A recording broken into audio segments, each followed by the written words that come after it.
So let us start the another theory chapter number 26. In this we are going to discuss hematinics, coagulants and anticoagulants. So let us start with the first one, hematinics. Hematinics is also known as anti-anemic drugs. So first we have to define what is hematinics. So other synonym of hematinics is anti-anemic drugs. So it is going to give you the clear indication of the definition of hematinics are the drug that used to treat the anemia is called hematinics or anti-anemic drug. So this is the definition of hematinics. So let us start the other point regarding hematinics. So when we are telling that the drug that remove the anemia, that means the anemia concerning endogenous substance is concerned, like RBC. That means कि the hematinics in other way we also have to define the drug that stimulate the formation of RBC is called hematinics. So this is the another definition of the hematinics. That means कि in other way we also have to tell the definition of hematinics that the drug which helps in the formation of RBC or simply the blood is called hematinics. So where we have to use this hematinics? So other name of hematinics is the anti-anemic drug. That means कि the drug hematinics are used clinically to treat the anemia for both therapeutic as well as the treatment purposes is called clinical use of hematinics. And this drug is primarily used as a anti-anemic drug. So this is about the hematinics definition. Here, interestingly, regarding the hematinics is concerned, if the patient or the life is fulfilling the needs of nutrients, then there is a very meager chances, less chances to form the anemia. If there is disease, then uh, possibility of the anemia occur.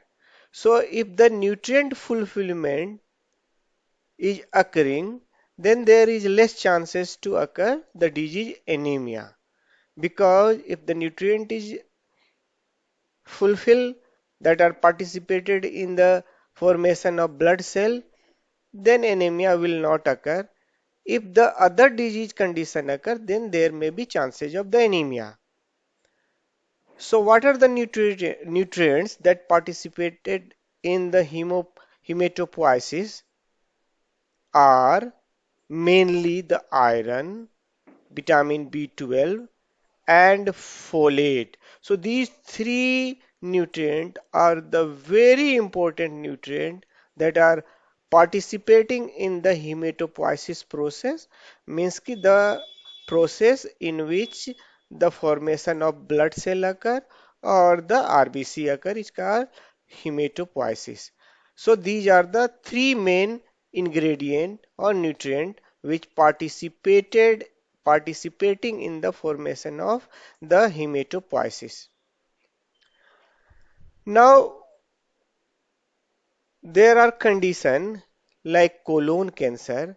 In case of colon cancer, the patient is very much need of the uh, uh, anti-anemic drug or hematinics because in colon cancer patient there is iron deficiency which leads to anemia. So in that patient we have to use hematinics.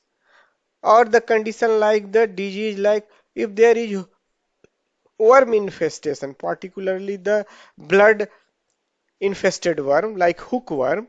So if hookworm is too much in the patient, then it leads to the deficiency of blood, and therefore it produces the anemia. So we have to use in a hematinics there along with the anthelmintic.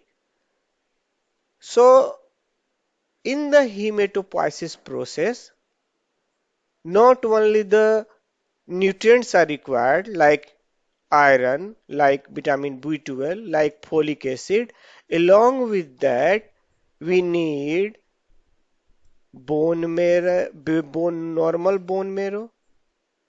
Then the supply of nutrient that we already discussed, and along with that, we need proteins as well as the growth factor. Particularly, we call it hematopoietic growth factor. The growth factor which are participating in blood formation is called hematopoietic growth factors, and therefore it participating in the blood formation. So this is about the uh, physiological things in concern to the RBC or blood formation. Now we have to go through the drug which are coming as a hematinics or anti-anemic drug. So the classification of hematinics or anti-anemic drug. So regarding classification of hematinic drug is concerned, the drugs are either nutrient, so we call it nutritional agent, or that we already discussed that growth factor is required, and that particular growth factor we call it the hematopoietic growth factor. So second one is the hematopoietic growth factor as a hematinic agent, and miscellaneous agent. So under the miscellaneous agent that we are not going to discuss in detail, because in miscellaneous agent we are using the compound that is mainly participating in the synthesis type of chemical reaction. So synthesis of the chemical or synthesis process within the body that occur, we call it the anabolic reaction. So no breakdown. So anabolic reaction. So anabolic steroid like the nandrolone is also participating in the hematinic as a hematinic drug, but this is very less used. Mainly the concern is the nutritional aspect. So nutritional agent we are mainly taking to treat the anemia. Under the nutritional aspect is concerned, nutritional agent is concerned, there are these are two type. The one is mineral and the second one is the vitamins. Under the mineral, main mineral which are participating in the formation of the blood cell are iron. Other than iron, the agent like cobalt, copper, and the main one is the iron. So you may recall this by the CO for cobalt, Fe Fe for iron, and Cu for copper. And this Cofecu is also coming in the market, that a drug that produced by the Indian herbs, and that is coming nowadays in the name of natural remedy, and the agent is the in trade name is the Cofecu. So first we are going to discuss mainly the one agent under the nutritional agent, that is the mineral one, that is the iron. The iron which we are administering through oral route, and the iron we are administering through the parenteral route. So under the iron that we are administering orally to treat the anemia are in the form of compound ferrous sulfate. Ferrous means +2, Iron is into the form of +2 form. So ferrous sulfate, then the ferrous succinate, ferrous gluconate, ferrous fumarate. So these are the iron which we have to administer orally to as a hematinic for the treatment of anemia. As a parenteral administration of iron, the agents, the compound, the drug are iron dextran, iron sucrose, and sodium ferric gluconate complex. Here is iron is in the form of ic form, means +3 form. So these are the agent that we have to administer through the parenteral route. Now we have to go through the vitamins under the same nutritional agent or nutritional drug, and the main agent under the vitamin is mainly two, vitamin B12, and another is the folic acid. So these two agents are the very important agent that are going to fulfill the treatment of the anemia. And in these two, folic acid is the other very important, because this is the drug that is we are going to give in pregnancy. So pregnancy, folic acid is the one of the most usable vitamin to fulfill mainly the fulfill the treatment of anemia as a hematinics. So folic acid is also called steroyl glutamic acid, whereas other than vitamin B12 are is in the form of cyanocobalamin and hydroxycobalamin. So these are the vitamin B12 compound. Whereas the another vitamin is the vitamin B6. Other than that, riboflavin, and also the vitamin C. So vitamin C is also very important vitamin. Now we have to go through the growth factor, particularly those growth factors that are participating in the hematopoiesis. So that is called hematopoietic growth factor. In this, under the growth factor, the mainly two growth factor are very important, that the growth factor are participating in erythrocyte synthesis, and or you can say the RBC synthesis, and the growth factor that are mainly participating in the white blood cell formation, WBC formation, and you can say we are stimulating the bone marrow. So therefore we call it the myeloid growth factor. Myeloid is indicating for the bone marrow. So under this erythrocyte growth factor, the recombinant human erythropoietin is very much is in use. So recombinant human erythropoietin is being used as a erythrocyte growth factor that participating in the formation of the RBC or erythrocyte, and that are in the name of epoetin alpha, epoetin beta, epoetin omega, and epoetin zeta. So these all are the erythropoietin that is coming under the erythrocyte growth factor, and that are participating in the formation of the RBC or erythrocyte. And we symbolically erythropoietin is indicated by the EPO. So erythropoietin, you may say erythropoietin is a hormone. So this is all about the hematopoietic growth factor. Now we have to go through under the same growth factor that is concerned to the bone marrow, that we call it the myeloid growth factor. And under this myeloid growth factor, what is this myeloid growth factor? Is a glycoprotein, and that is participated in the myeloid cell line, and finally it participating in the formation of the WBC cell. And the recombinant growth factor, particularly concerned to the myeloid growth factor, are GM-CSF.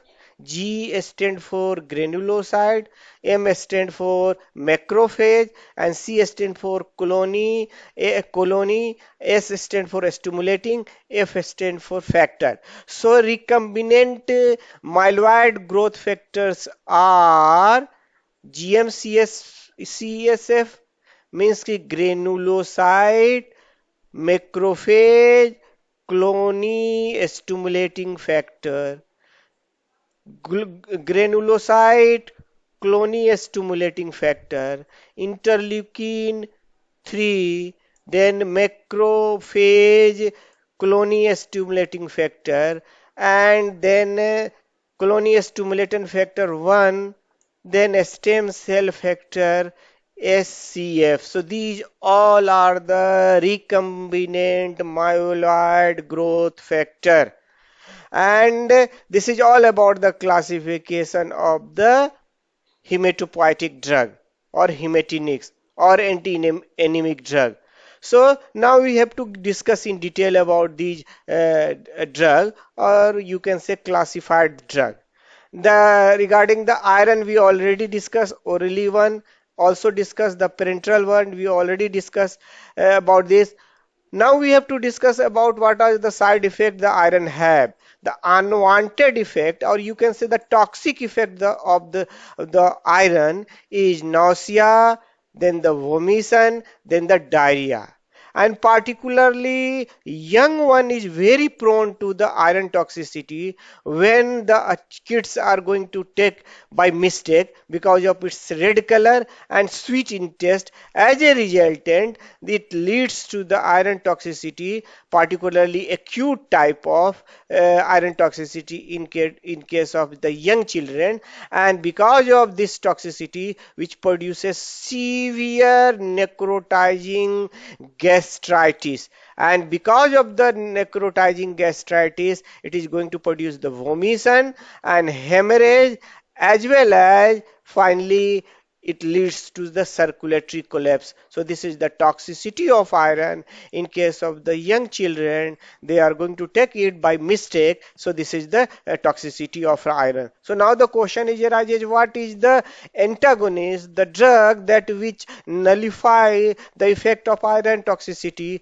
So for the toxicity of the iron, we have to treat the drug with we use the drug as a iron chelator. So iron chelator is deferoxamine. We have to administer intravenously. Other than IV iron chelator are deferiprone.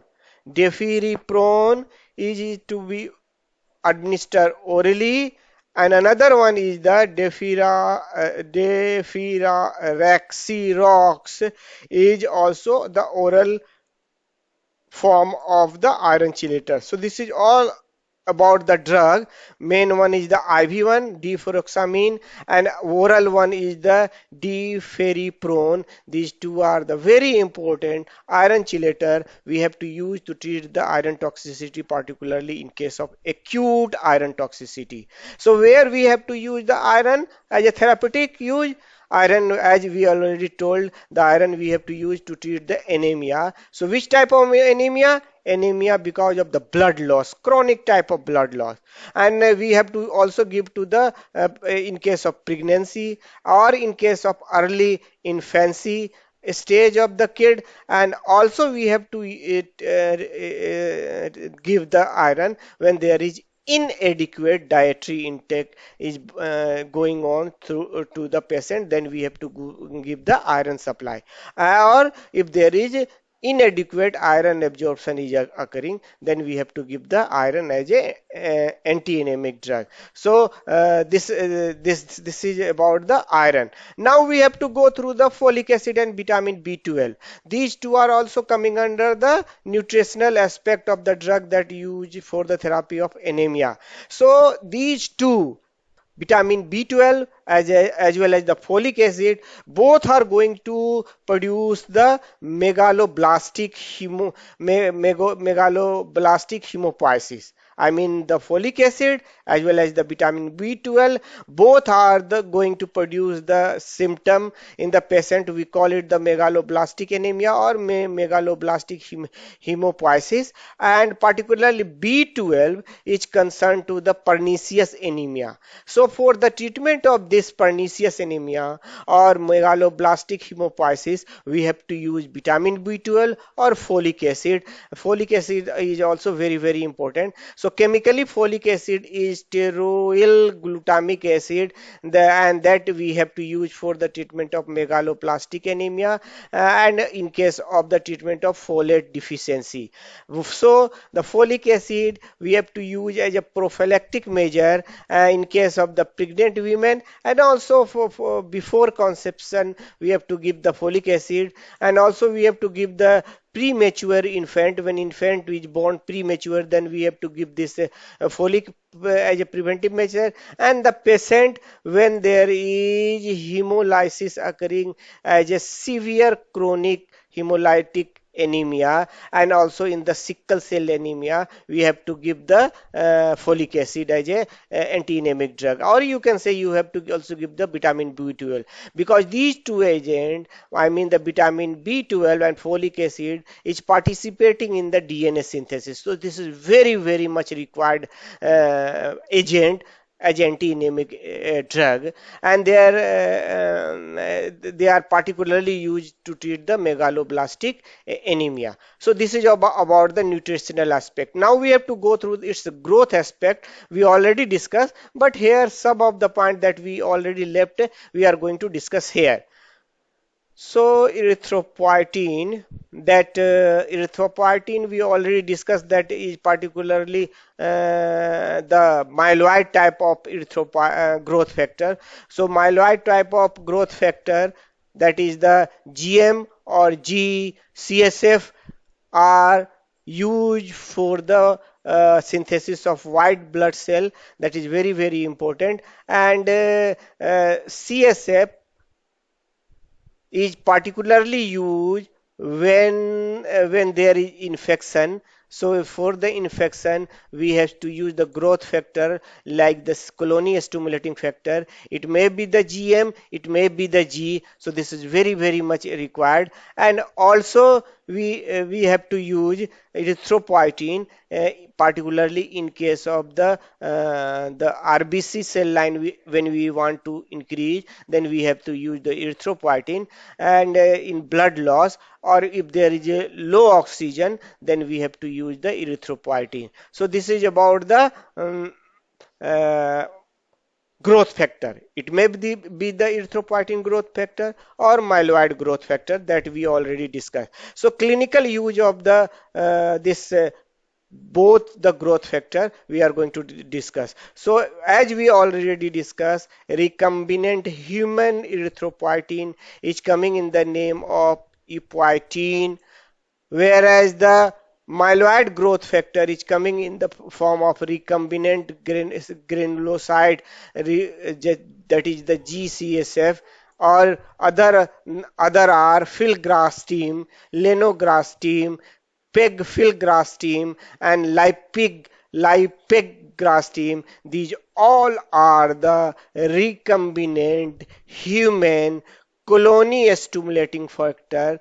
These all are to be used to treat the anemia, treat the anemia. And regarding the GM-CSF is concerned, for GM-CSF, the other drug or agent are molgramostim. And regarding GCSF is concerned, that is the filgrastim, GCSF itself, lenograstim, pegfilgrastim, and lipegfilgrastim. So this is all about the growth factor. Now we have to go through the that we all here is the important about the erythropoietin growth factor epoetin, is that when we are administering the epoetin, when they respond very fast when we are administering by the intravenous route. So when epoetin will be administered by intravenous route, it will work very fast.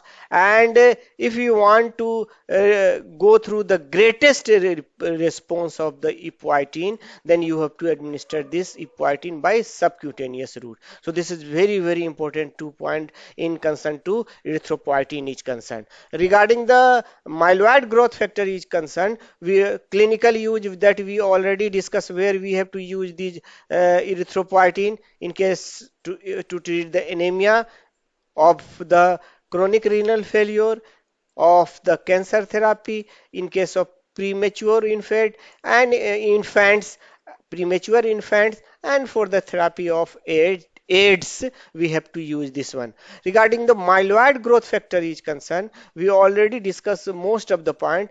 There is nothing is left regarding the GCSF. We already discussed. So this is all about the hemo discuss. We already discussed about the drug as a hematinics, drug as a anti-emetic drug, drug as a hematinics, that we already, or hemopoietic drugs. This is all about the hematinics. Now we have to go through the coagulants and anticoagulant. These two are left, so we are going to discuss coagulant and anticoagulant one by one. So before going to start the coagulant, about the coagulants and anticoagulant, we have to go through the physiological phenomena of the coagulant. So that we have to go through that.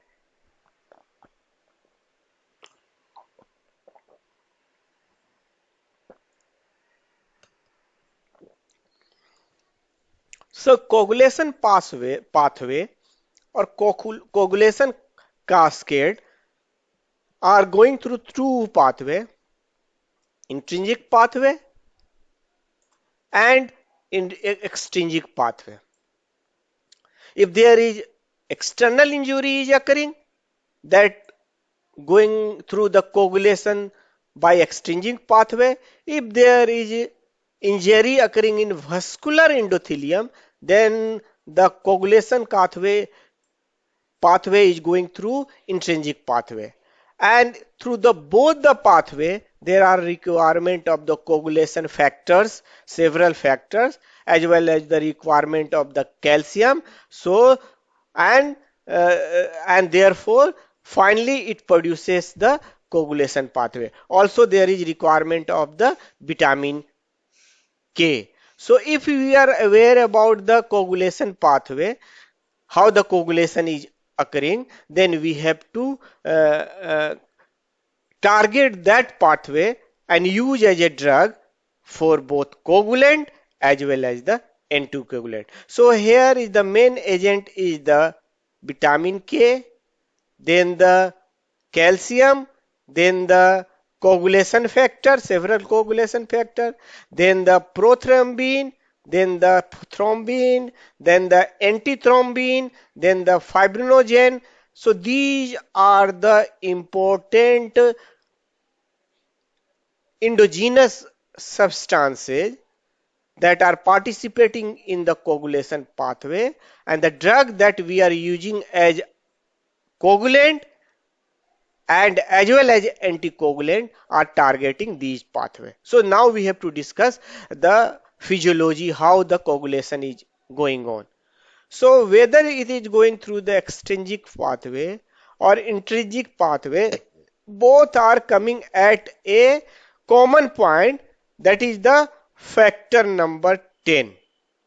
So from the coagulation pathway, from the factor number 10 onward, is following the same pathway by both extrinsic and intrinsic pathway. So 10 onward, the coagulation pathway is followed by both in the same way, that we are going to discuss. Now the coagulation factor 10 get activated. How this coagulation 10 get converted into active one and or get activated? This get activated in presence of calcium as well as coagulation factor 8A. So coagulation factor 8A as well as the calcium ion is converting the inactive coagulation factor number 10 to active form. And here I am going to mention, when there is a calcium and active coagulation factor 8 is there, then 10 factor get activated. So those drugs that are going to inhibit this factor 10 active form, then we are going to use as a anticoagulant.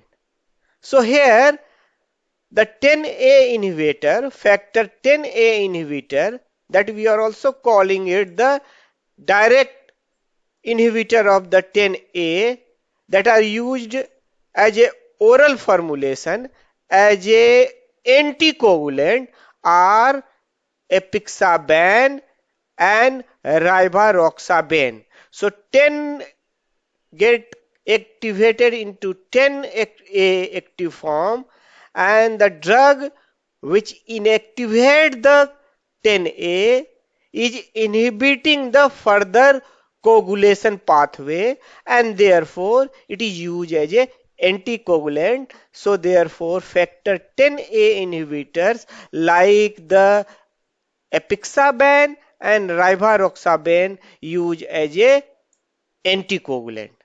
Now, when this 10A get activated, this 10A,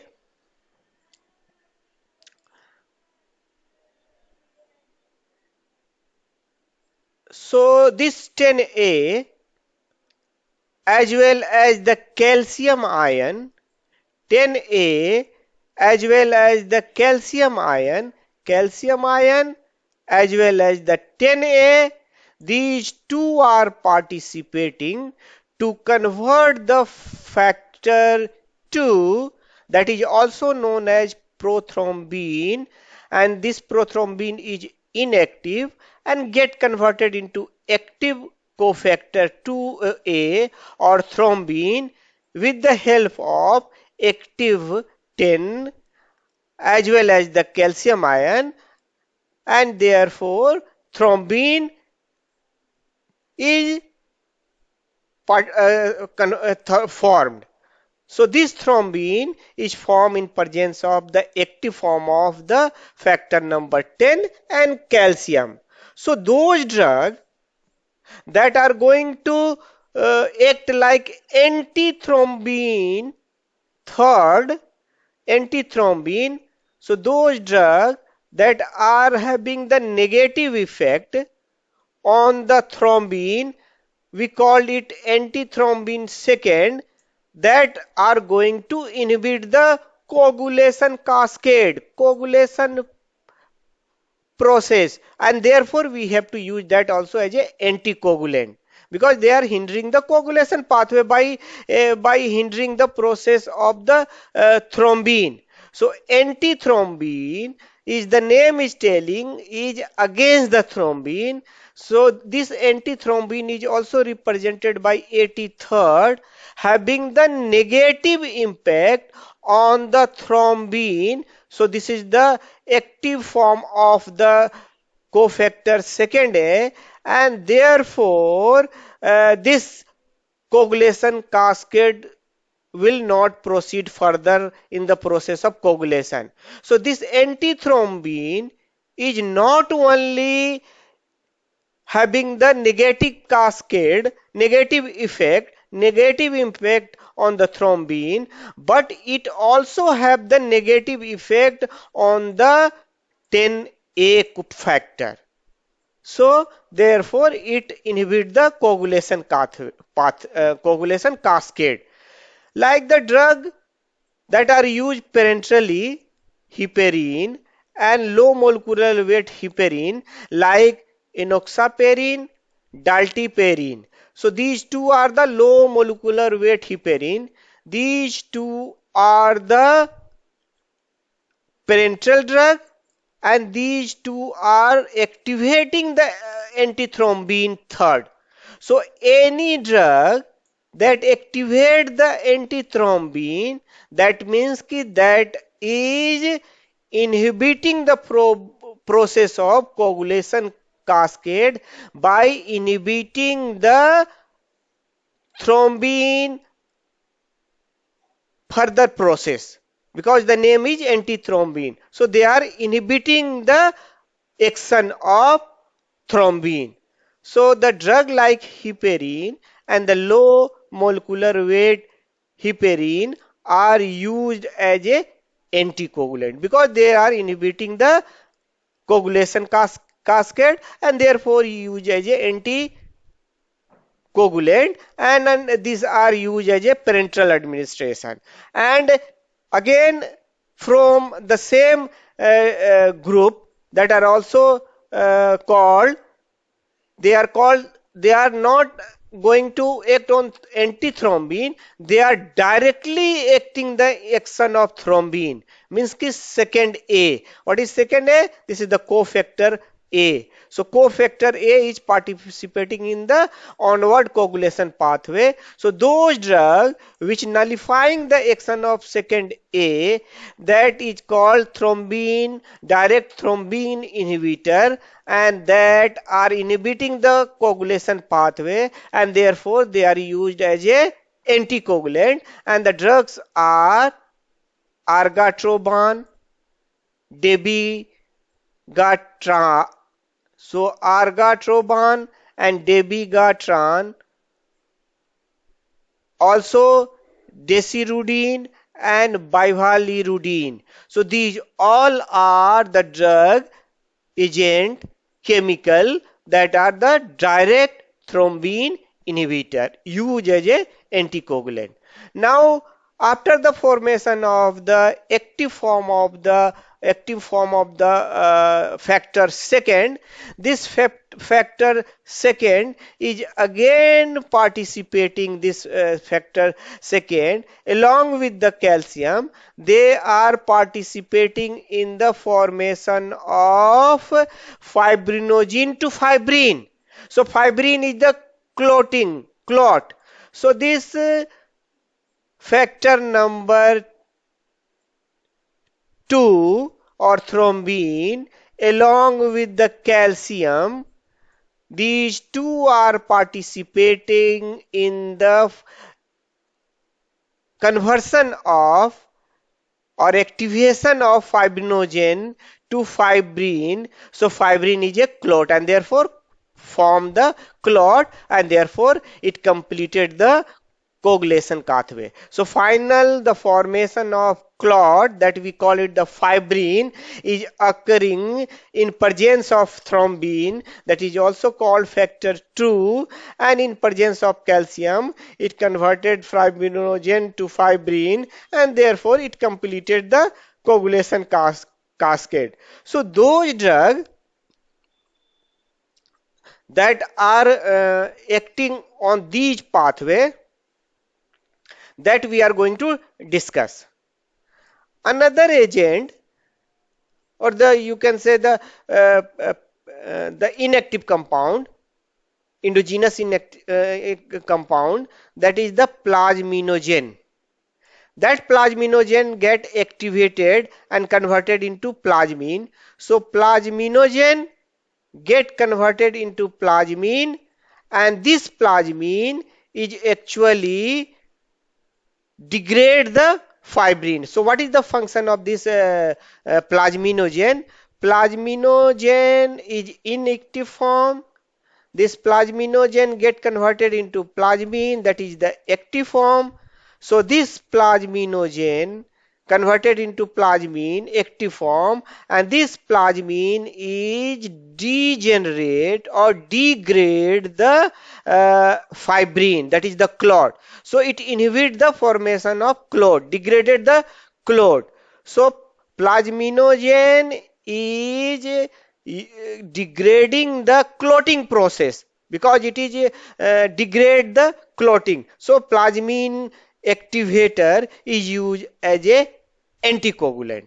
So now we have to see the drug like the tissue plasminogen activator and the drug like streptokinase, these tissue plasminogen activator and the streptokinase, these two are having the positive effect on the conversion of plasminogen to plasmin, and therefore it is used to degenerate the fibrin, and therefore it inhibits the clot formation. So it is inhibiting the clotting process.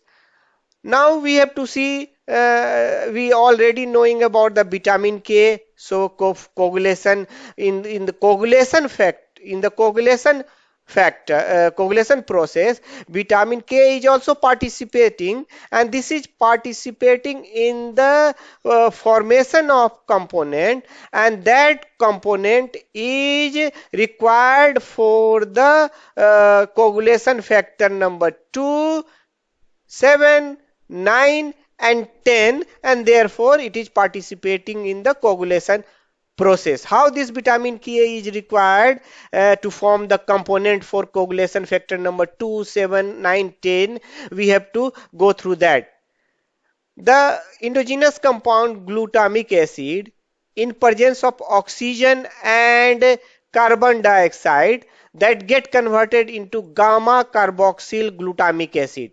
This gamma carboxyl glutamic acid is the component for the clotting factor like 2, 7, 9, 10, and because of the fulfillment of the component, this clotting coagulation will proceeded. If there is deficiency in this component gamma carboxyl glutamic acid, then therefore it inhibits the formation of the coagulation factor component of the number 2, 7, 9 and 10, and therefore coagulation will not occur. So what is the function of vitamin K?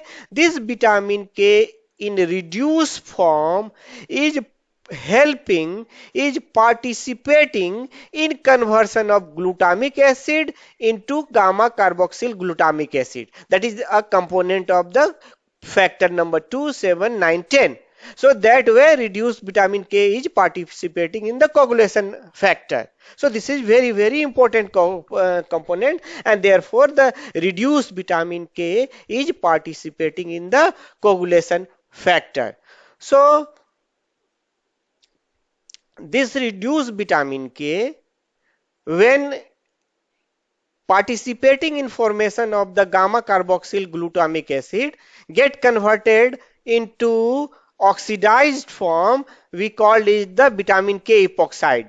So when this glutamic acid get converted into gamma carboxyl glutamic acid, the reduced vitamin K get converted into the oxidized vitamin K. So this vitamin K is in oxidized form, again has to become functional when it is going to be reduced. So oxidized vitamin K is going to be reduced by an enzyme. We call it the vitamin K epoxide reductase. So vitamin K epoxide reductase is an enzyme which reduces the vitamin K epoxide into reduced vitamin K. Therefore this enzyme is very, very important. And why we are going to discuss about this enzyme? Because the drug that we are going to, the drug which inhibit this function of this enzyme, therefore it will hinder in the coagulation process, and that we have to use as a anticoagulant. So drug like warfarin. So what is the function of warfarin? Warfarin is inhibiting this vitamin K epoxide reductase. Therefore vitamin K reduction in the form of reduced vitamin K will not occur. Therefore, gamma carboxyl glutamic acid will not form. Therefore, the coagulation factor will not form. Therefore, coagulation will not occur. Therefore, warfarin we have to use as a anticoagulant. Now, those drugs that activate the plasminogen to plasmin, or we are going to use as a thrombolytic, or because this plasmin is participating to convert fibrinogen, this plasmin is converting the fibrin into the degraded product. So thrombolytic is also called the fibrinolytic, and the fibrinolytic or thrombolytic drugs are altiplase, retiplase, urokinase, streptokinase. So the streptokinase is one of the very much used drug as a fibrinolytic. If there is blood clot is formed, then we have to use the component like streptokinase, and streptokinase is one of the most usable drug when there is the internal hemorrhage occur and clot form. Then we have to use the anti-inflammatory drug along with the streptokinase, that is going to use as a that is used as a fibrinolytic or thrombolytic agent. So this is about the coagulation cascade. Now we have to go through the hemostatic drug or coagulant or anticoagulant antagonist. So now we have to define what is hemostatic. The name itself is explaining what is the definition, how we have to define coagulant or hemostatic or anticoagulant antagonist. The drug or the agent or the chemical which arrest or check the bleeding is called hemostatic drug, or the agent which promote the hemostasis process is called hemostatics or coagulant or anticoagulant antagonist. Now we have to go through the classification of coagulant or hemostatics. Regarding the coagulant classification or hemostatic classification, this is based upon its site of action as well as its route of administration. So classification of hemostatic agent or the coagulant is based upon its route of administration or the site of the action. So they are classified into two types. It's when we are using it topically, so topical hemostatics. When we are using systemically, so this is called systemic hemostatics or systemic coagulant. Now we have to go through one by one. So topical hemostatics. Here I am going to mention what is the side effect of hemostatic agent. The side effect of the hemostatic agent, because this is going to arrest the bleeding. So the side effect, because this is arresting the bleeding, so the side effect is the bleeding occur. So it will prolong the bleeding. So side effect of the hemostatic agent is the hemostatics. So it is arresting the bleeding, arrest the bleeding or stop the bleeding. So hemorrhage proceeded. Yes, of course. So now we have to go through the topical hemostatics. Regarding the topical hemostatic is concerned, they again subdivided into various types. The styptics, this is also called astringent. This is also called local hemostatic because it is acting locally. So they are also called styptics. So styptics are the agent which check the bleeding locally is called styptics. The drug which check the bleeding superficially locally is called styptics. So what is the meaning of astringent? Astringent are the agent, the substance, the chemical which precipitate the surface protein is called astringent. So they are precipitating the protein and therefore it is helping in the stoppage of the bleeding. So the example are aftershave agent alum, that is also precipitating the protein, then tannic acid, zinc chloride, ferric sulfate, silver nitrate, these all are precipitating the surface protein, that we are knowing that in the bleeding there is the protein is there, so they are precipitating the protein and therefore it is formation the clotting and therefore it check the bleeding. Now we have to go through the other under the topical is the agent that is actually the clotting factor. So we are using this agent topically and these all are the clotting factor. So thrombin. So as we already gone through the coagulation cascade, thrombin is a factor 2A. So thrombin is the factor 2A. So next is the next is the fibrinogen. So fibrinogen get converted into fibrin by fibrin, and therefore it is also participating in the coagulation pathway. So therefore the clotting factor we are using. So this fibrinogen in presence of thrombin get converted into fibrin and produce the clotting. So under the clotting factor or coagulant that are used topically are thrombin, fibrinogen, thromboplastin. So thromboplastin is the thrombokinase. They all are act as a clotting factor and helping in the clotting. Now we have to use the occlusives. Occlusives means block the bleeding is called occlusive, and they are also known as artificial matrices, and these agents are fibrin foam, oxidized cellulose, gelatin sponge, and calcium alginate. These all are the occlusives, and they are helping to check the bleeding and used topically. So they are called topical hemostatic. So here the important is the astringent that is very much in use here, and also the coagulant or clotting factor superficially used, that are also very important. Now here is the important is the vasoconstriction under the topical agent, that is adrenaline and noradrenaline. They are the vasoconstrictor. Noradrenaline and adrenaline are the vasoconstrictor used topically, and it check the topical hemostasis. Now this is all about the topical hemostatic. Now we have to go through the systemic hemostatic. Under the systemic hemostatic, they are used systemically, that either we have to use parenterally or we have to use as a orally also. So under the systemic hemostatic, the coagulant that are classified are coagulant, then the fibrinolytic inhibitor or antifibrinolytic drug, then the miscellaneous agent. So this is about the systemic hemostatics.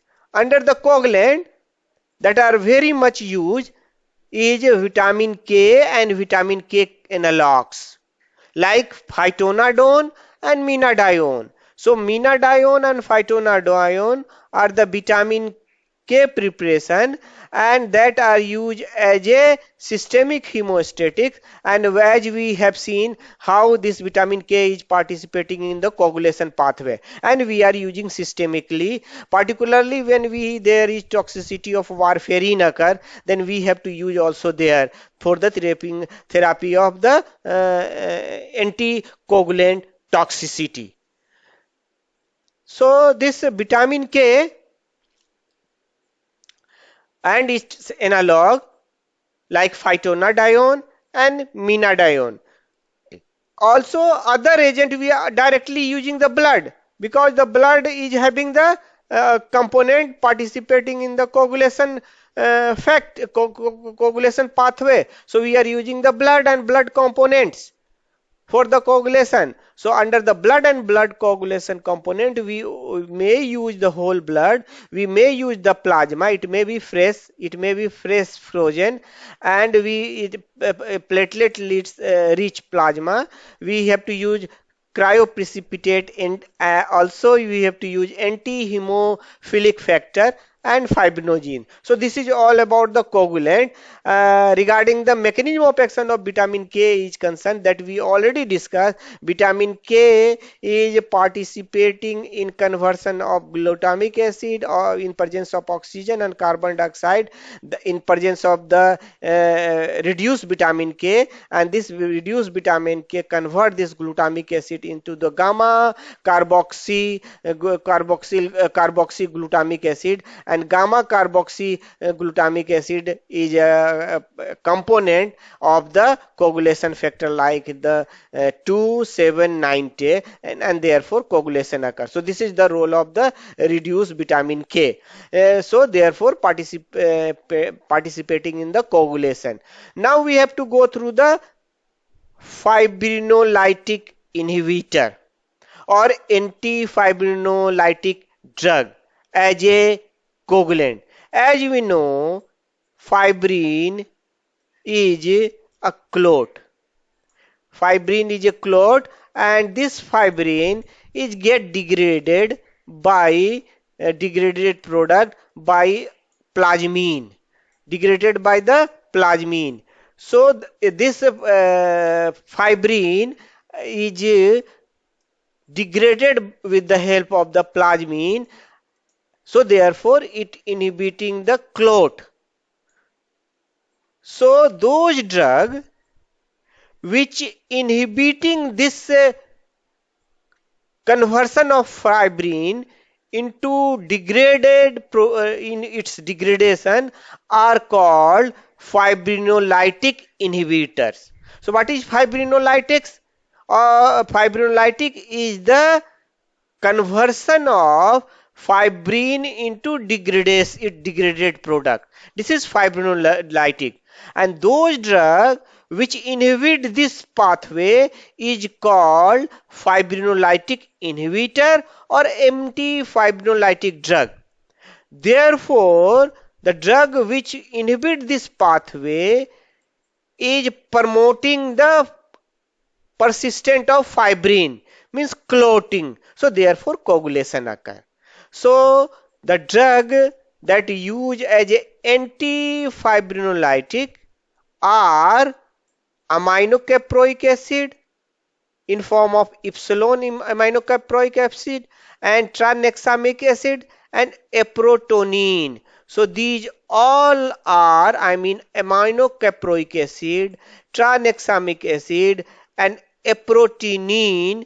These all are inhibiting the activation of plasminogen to plasmine. So this is inhibiting this conversion or degradation of the fibrin. So degradation of fibrin is inhibiting by the drug are called antifibrinolytic, and the drug are aminocaproic acid, tranexamic acid and aprotonine. Its mechanism of action is they inhibit the activation of plasminogen to plasmine. So if there is no plasmine, so there is no degradation of fibrinogen into degraded product, and there is no degradation, then it proceeded into the clotting. So they are used as a coagulant. So this is about the fibrinolytic inhibitor. Now under the miscellaneous drug, the very important one drug is protamine sulfate. What is this protamine sulfate? Protamine sulfate is the heparin antagonist. Heparin and low molecular weight heparin antagonist. So in case of the toxicity of heparin, we have to use the drug protamine sulfate. So what is heparin? Heparin is a anticoagulating agent. So when we are using heparin as a anticoagulating agent, anti-clotting agent, and if there is toxicity occur there because of the heparin, then it proceeded into bleeding. So bleeding is get proceeded. So to check the bleeding, we have to use protamine sulfate, particularly in case of heparin toxicity which proceeded into the bleeding, like the protamine sulfate. How this protamine sulfate is acting? This protamine sulfate is binding with the heparin or low molecular weight heparin, and therefore it activate the heparin, and therefore it inhibited the its anticoagulant activity.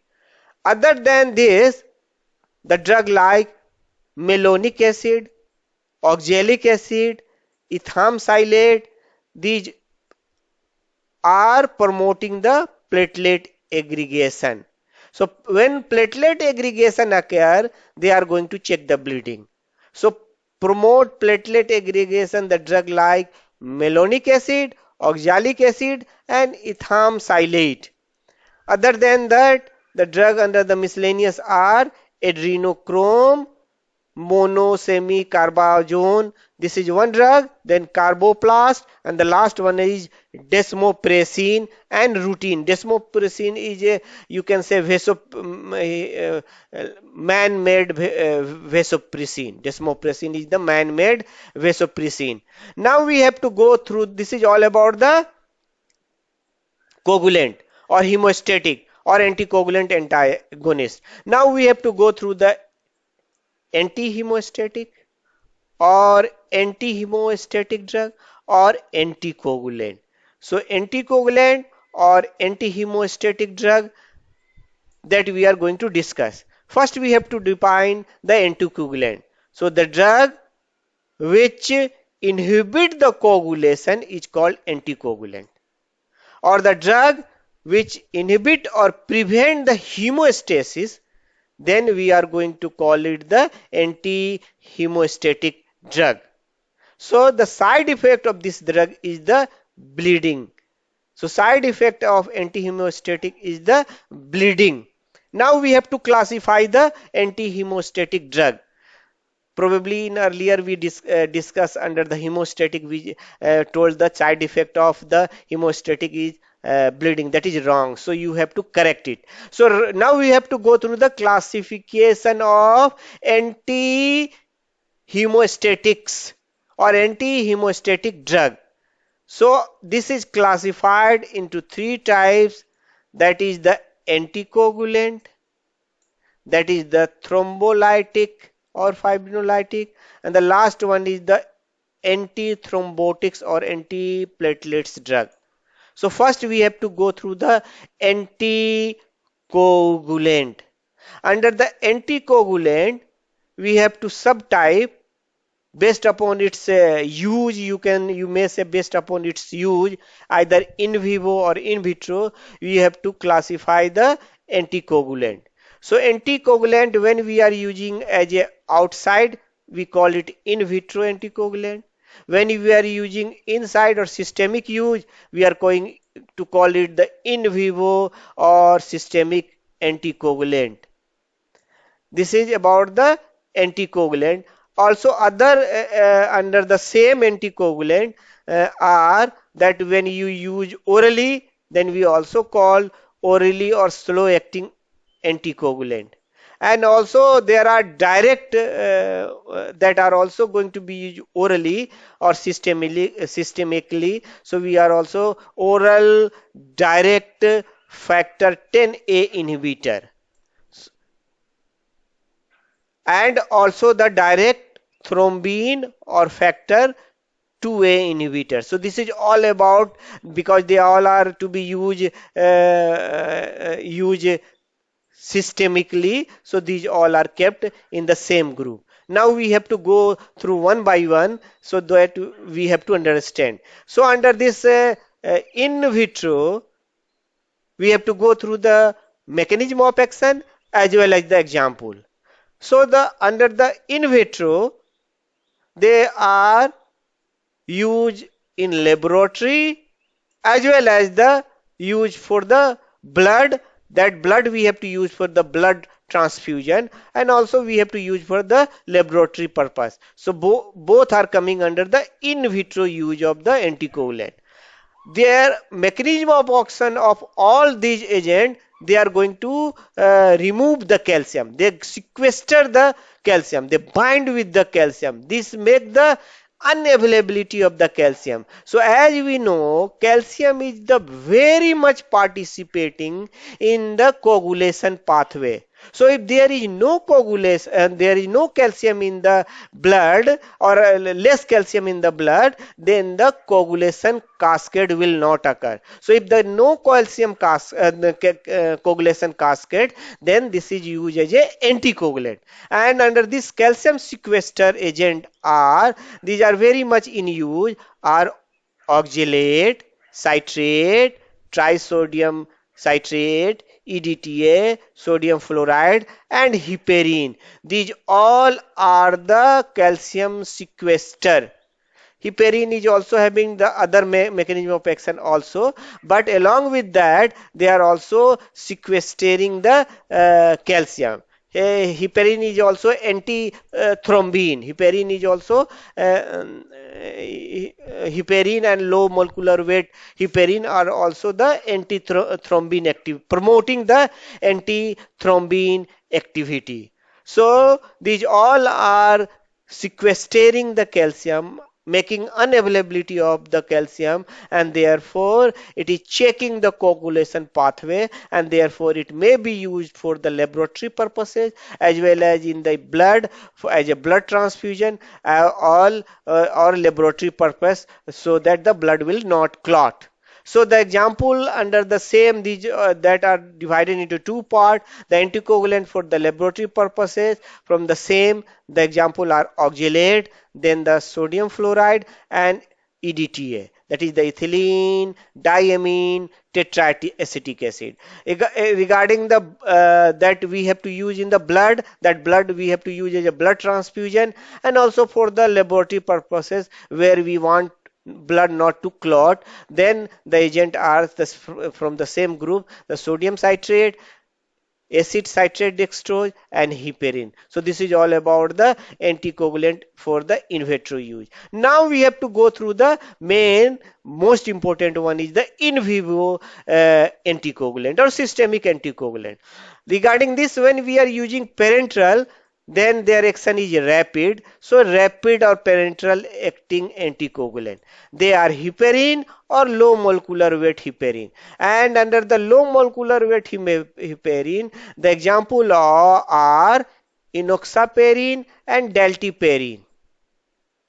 Others example are heparinoids, heparin sulfate, orgaran, dextran sulfate. This is very much used. Dextran sulfate is very much used as a parenteral anticoagulant.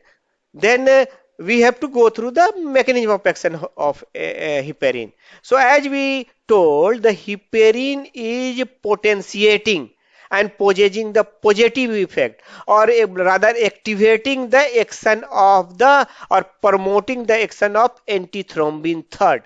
So when there is promoting the action of antithrombin, that means ki its action against the against the thrombin. So there, if there is no thrombin, then there is no coagulation proceeds. So they are used as a anticoagulation.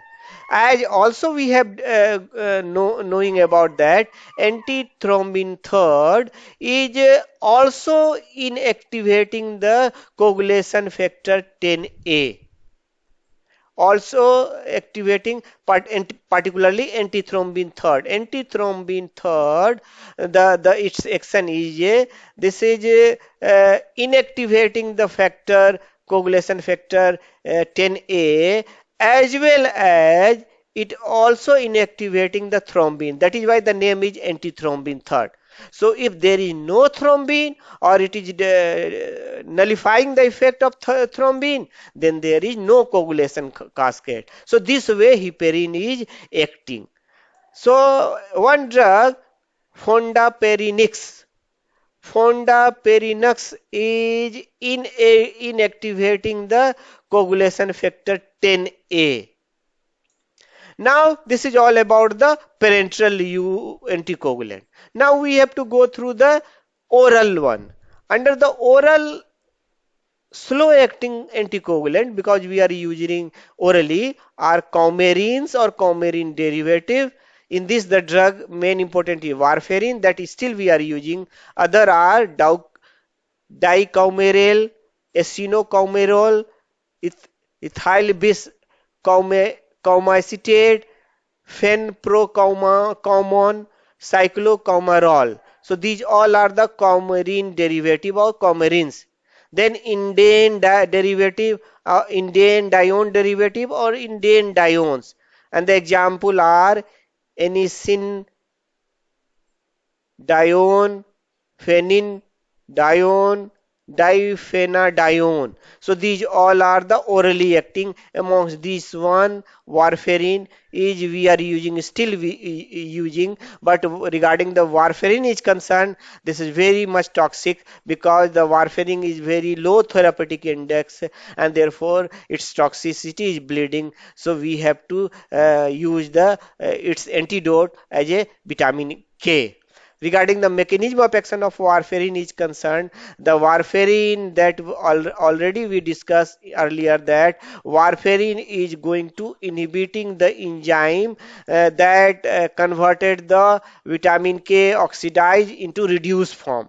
So name of the enzyme is the vitamin K epoxide reductase. So vitamin K epoxide reductase is the enzyme which is participating to reduce the vitamin K oxidized form into reduced form, and this enzyme is going to be, action of this enzyme is going to be inhibited by warfarin. So warfarin inhibit this vitamin K epoxide reductase, and therefore there is inhibit the formation of cofactor 2, 7, 9 and 10, and therefore it inhibiting the coagulation cascade, and therefore coagulation will not occur, and therefore warfarin used as a anticoagulant. Regarding the warfarin is concerned, as I already mentioned, warfarin is the drug possessing very low therapeutic window, means ki if you are going to change slight the amount or concentration of drug, it will lead to toxicity. So toxicity, warfarin toxicity, we have to treat warfarin toxicity by using the drug vitamin K. So vitamin K is used as an antidote of warfarin toxicity. But the thing is that warfarin will work only, vitamin K will only work after 24 hours of the administration. Other drug that we are also using as a oral administration and acting directly on factor 10A, so we are calling it the 10A inhibitor, and the drug that are used orally and that are 10A inhibitor. So 10A is the coagulation factor, and the drug are rivaroxaban,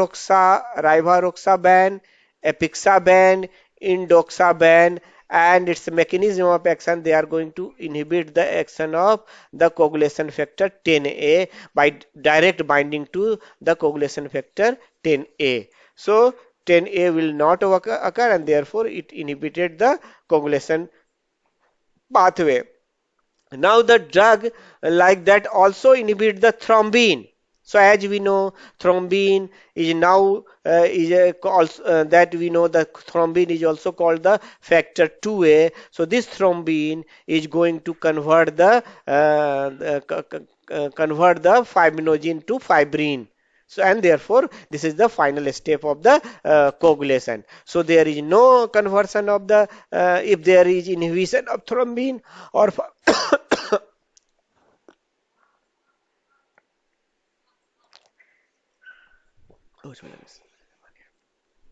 if there is inhibition of thrombin,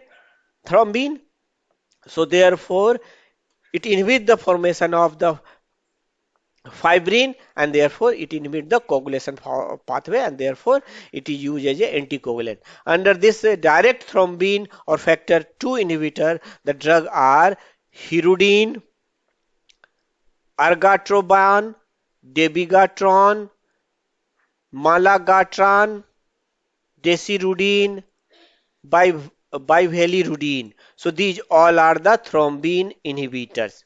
Mechanism of action we already discussed.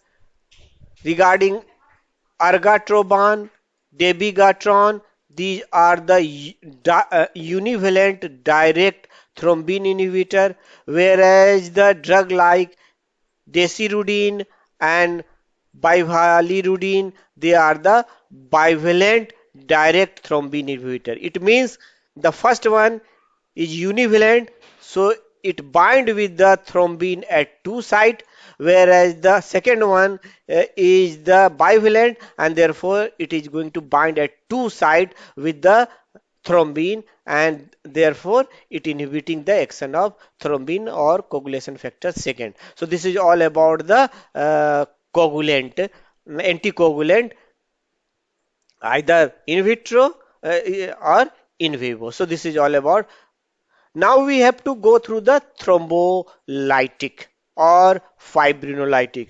If you want to define it, the definition of thrombolytic are the drug which lies the thrombus, that is clot, is called thrombolytics, or the drug which degrade the fibrin, which break the clot, are called fibrinolytic or thrombolytic, and therefore there is no clotting, so therefore we are using as a anticoagulant. So the drug which degrade the clot or fibrin, that is called fibrinolytic. So these all drugs that here the mention, they all having the same mechanism of action. They all are plasmin activator.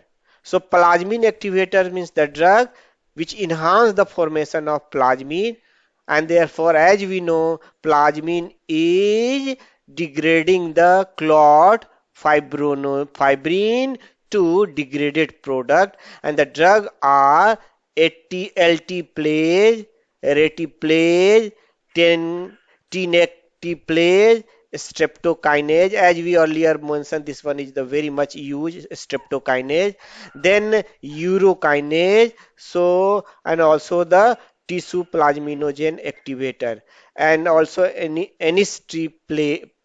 So these all are the plasmin activator, means ki they are making the synthesis of plasmin formation, and plasmin is degrading the fibrin into degraded product, so clot get degraded.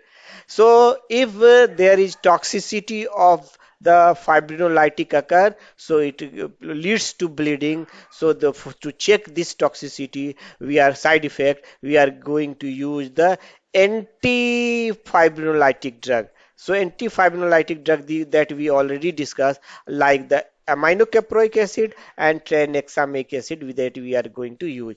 Now we have to go through the last not but least antithrombotic agent or antiplatelets drug. The drug which inhibit the platelets formation or platelets aggregation are called antiplatelets drug, and the drugs like they are the inhibitor of thromboxane.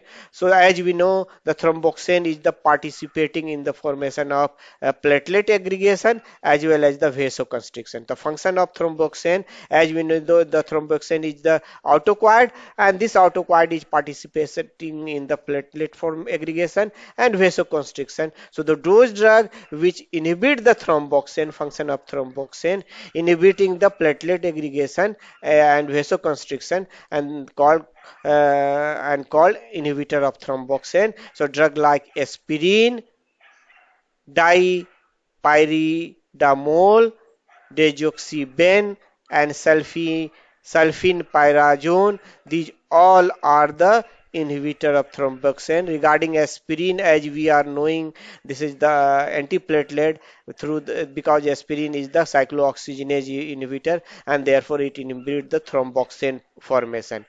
The last one is under the same one, under the thrombotic or antiplatelet drug, is miscellaneous uh, ticlopidine and timolol. So this is all about the this class, and in the next class this is all about the cardiovascular system, and we have to discuss in the next class about the other systemic pharmacology.